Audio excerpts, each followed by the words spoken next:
आज संविधान दिवस के मौके पर मैं अपना विचार व्यक्त करना चाहती हूँ। हर साल 26 नवंबर को संविधान दिवस मनाया जाता है। 26 जनवरी 1950 को भारत का संविधान लागू हुआ था, लेकिन इससे पहले 26 नवंबर 1949 यानी आज ही के दिन इसे अपनाया भी गया था। डॉक्टर भीमराव अंबेडकर को कौन नहीं जानता। डॉक्टर भीमराव अंबेडकर को भारत का संविधान निर्माता कहा जाता है। हमारे देश का संविधान दुनिया का सबसे बड़ा संविधान है। सामाजिक न्याय और अधिकारिता मंत्रालय ने 26 नवंबर 2015 से संविधान दिवस मनाना शुरू किया था। 26 नवंबर का दिन संविधान के महत्व के प्रचार और प्रसार का और भीमराव अंबेडकर के विचारों का और उनकी अवधारणाओं के प्रचार और प्रसार के लिए चुना गया है। इस संविधान निर्माण समिति के वरिष्ठ सदस्य डॉक्टर सर हरि सिंह गौर का जन्म दिवस भी है। संविधान दिवस मनाकर सबसे पहले कानून मंत्री BR अम्बेडकर को श्रद्धांजलि अर्पित की जाती है, जिन्होंने संविधान को बनाने में महत्वपूर्ण भूमिका अदा किया था। संविधान की ड्राफ्टिंग कमेटी के अध्यक्ष डॉक्टर भीमराव अम्बेडकर थे। संविधान सभा के सदस्यों का पहला सेशन 9 दिसंबर 1947 को आयोजित हुआ था। संविधान सभा के 207 सदस्य थे।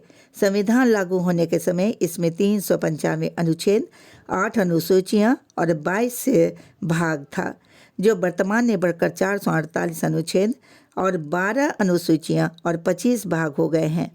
यह हस्तलिखित संविधान है, जिसमें 48 आर्टिकल्स है और इसको तैयार करने में 2 साल 11 महीना और 18 दिन का समय लगा था।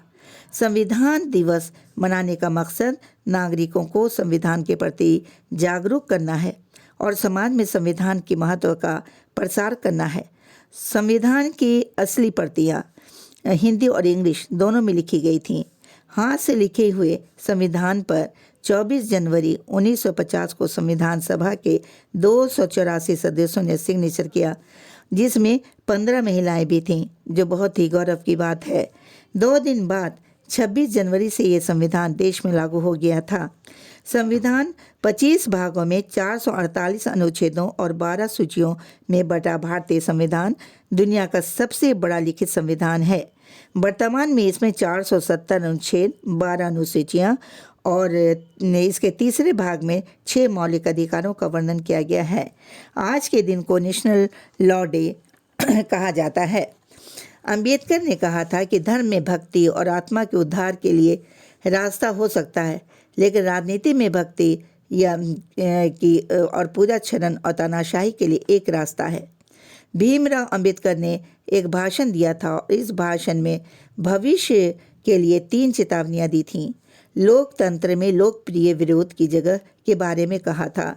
भारतीय संविधान देश को एक स्वतंत्र, धर्मनिरपेक्ष, स्वायत्त और गणतंत्र भारतीय नागरिकों को सुरक्षित करने के लिए न्याय, समानता, स्वतंत्रता और संघ के रूप में गठन करने के लिए अपनाया गया था।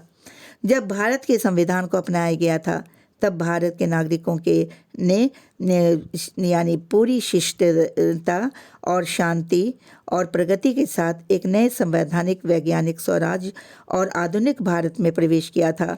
भारतीय संविधान की कई विशेषताएं हैं। ये लिखित और विस्तृत है और लोकतांत्रिक सरकार है, निर्वाचित सदस्य, मौलिक अधिकार, न्यायपालिका की स्वतंत्रता, भाषण, धर्म, शिक्षा की स्वतंत्रता, एकल राष्ट्रीयता और भारतीय संविधान लचीला और गैर लचीला दोनों ही है। संविधान के जनक भीमराव अंबेडकर को याद करने और उन्हें सम्मानित करने के लिए संविधान दिवस मनाया जाता है।